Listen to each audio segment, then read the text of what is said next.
আমার কথা হচ্ছে বিজনেস করেন না, বিজনেস করতে তো সমস্যা নেই, সব কিছুরই তো একটা প্রসেস আছে। আপনারা একদম ক্রিম গলে পড়ছে এই কেকটা কিভাবে একটা বাচ্চার হাতে কিভাবে তুলে দিবেন?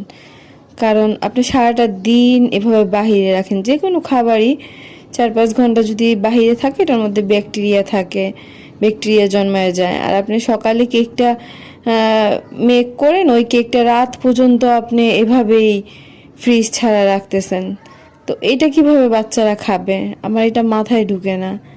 দয়া করে এইসব জিনিস বাচ্চাদের হাতে তুলে দিবেন না। আপনারা বিজনেস করেন, এখানে আপনি ফ্রিজিংয়ের ব্যবস্থা করেন, দিনে 40টা কেন 50-60টা কেক বিক্রি করেন, ফ্রিজিং কার্ড তো আছে, ওগুলোতে রেখে তারপরে বিক্রি করেন।